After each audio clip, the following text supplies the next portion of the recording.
The Lallin Top Show is brought to you by Pagar Khata. Download the app now. मालिक, क्या इस बार भी late होगा पगार? पप्पू का, राजू का, छोटू का, सबके पगार का हिसाब करेगा तेरा मालिक मिनटों में। वो कैसे? पगार खाता के आकर्षक फीचर्स के साथ, क्योंकि स्टाफ खुश रहेगा तभी तो बिजनेस आगे बढ़ेगा। आज ही पगार खाता डाउनलोड करें।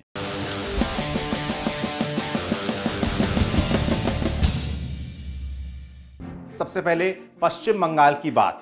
पश्चिम बंगाल में दूसरे दौर का प्रचार आज खत्म हो गया, लेकिन प्रचार खत्म होने से पहले बीजेपी और तृणमूल कांग्रेस ने पूरी ताकत से शक्ति प्रदर्शन किया।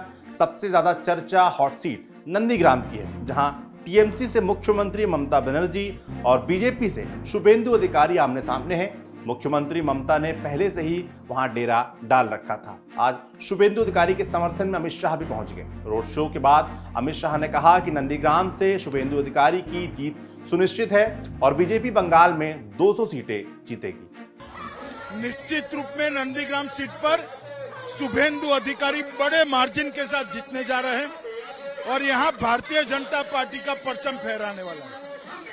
सामने कोई हल्का कैंडिडेट नहीं है, मुख्यमंत्री है पश्चिम बंगाल के, उन्होंने भी एड़ी चोटी का जोर लगा दिया। जनता के सामने कोई मुख्यमंत्री नहीं होता, जनता मुख्यमंत्री बनाती है, बिगाड़ती है। जनता सबसे महान होती है। मुख्यमंत्री यहाँ पर 3 दिन से कैंप करके बैठी हुई है, अपना पूरा जो जोर है नंदीग्राम पे ही लगा रही है।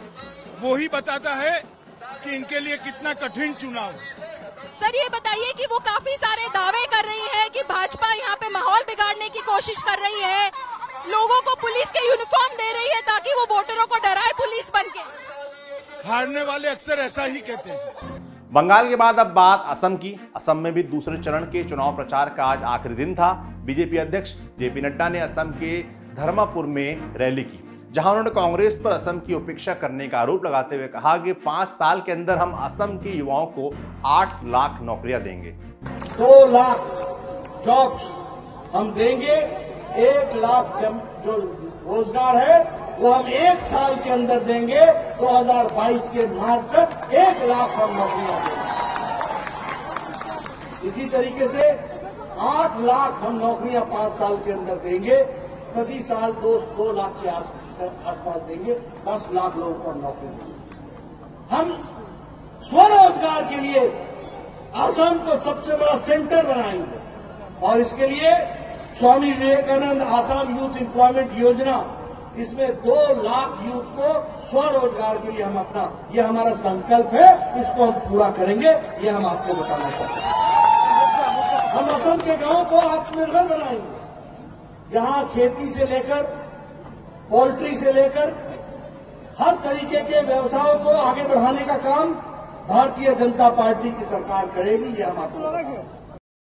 कांग्रेस नेता राहुल गांधी को भी असम में रैली करनी थी, लेकिन खराब मौसम की वजह से राहुल असम नहीं जा सके। ट्विटर पर इसकी जानकारी देते हुए उन्होंने एक वीडियो संदेश जारी किया और कहा कि उनकी सरकार असम में सीएए लागू नहीं होने देगी। चुनाव का समय है।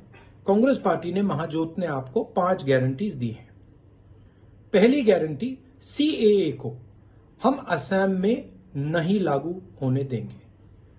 यह असम पर एक आक्रमण है, आपकी भाषा पर, आपकी हिस्ट्री पर, आपकी संस्कृति पर, कल्चर पर यह आक्रमण है। इसे हम नहीं लागू होने देंगे। दूसरी गारंटी, 5 लाख युवाओं को हम रोजगार देंगे। तीसरी गारंटी, 365 रुपए मिनिमम वेज टी गार्डन्स के वर्कर्स को हम गारंटी करके देंगे। चौथी गारंटी, 200 यूनिट महीने के बिजली के आपको मुफ्त में हर परिवार को दिए जाएंगे।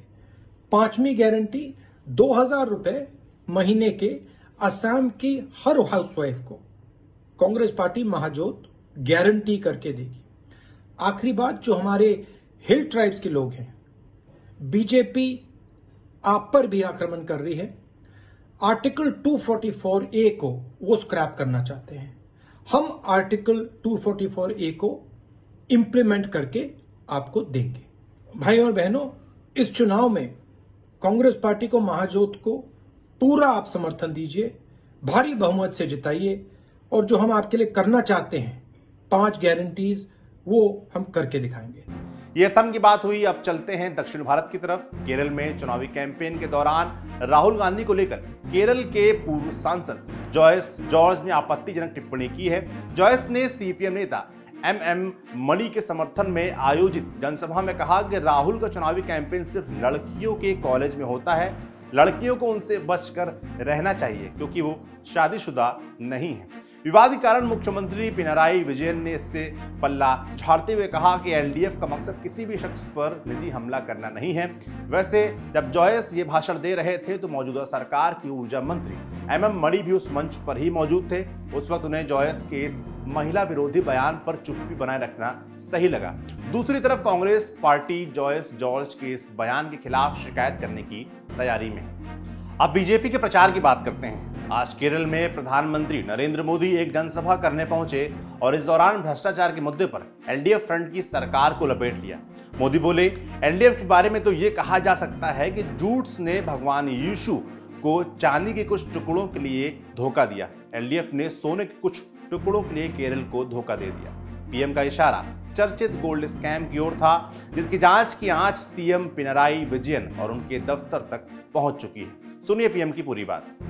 UDF has not even spared the rays of the sun.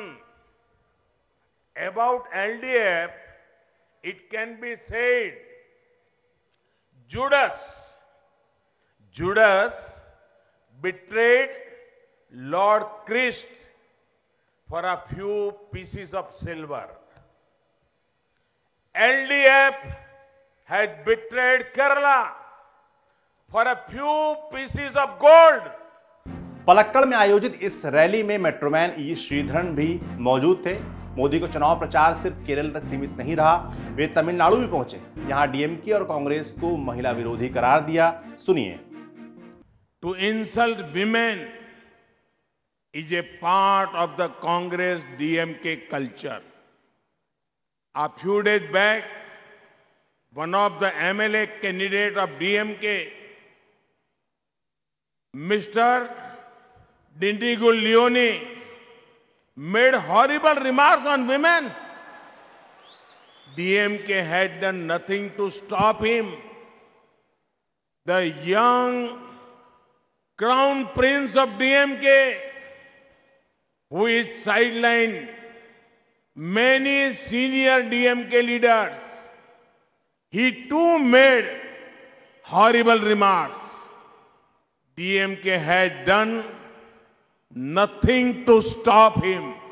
PM ने साथ ही ए राजा की बयानबाजी के लिए यूपीए को लताड़ा। बता दें कि ए राजा ने तमिलनाडु के मुख्यमंत्री ई पलानीस्वामी की तुलना में एमके स्टालिन के चप्पल को महंगा बताया था। वो बोले, कल तक तो ई पलानीस्वामी जयगिरी मार्केट में काम करते थे, वो किस तरह से स्टालिन के कंपटीशन हो सकते हैं। स्टालिन के चप्पल की वैल्यू भी उनसे 1 रुपए ज्यादा ही है। बात यहीं तक नहीं रुकी। राजनीति में स्टालिन को ज्यादा समझदार बताने के चक्कर में राजा कुछ ऐसा बोल गए जिस पर बवाल हो गया। उन्होंने कहा, स्टालिन का पॉलिटिकल करियर एक पूरे मैच्योर बच्चे की तरह है जो जायज तौर पर पैदा हुआ है। वहीं पलानीस्वामी का करियर एक नाजायज रिश्ते से पैदा हुए प्री मैच्योर बच्चे की तरह है। इस बयान को पलानीस्वामी की दिवंगत मां के अपमान के तौर पर देखा गया। इसके बाद एक रैली में ईपीएस भावुक हो गए। एआईएडीएमके ने शिकायत दर्ज करा दी। मामला बिगड़ता देख ए राजा ने अपने बयान को वापस लेते हुए माफी मांग ली, लेकिन पीएम मोदी इस पर चुनावी वार करना नहीं भूले।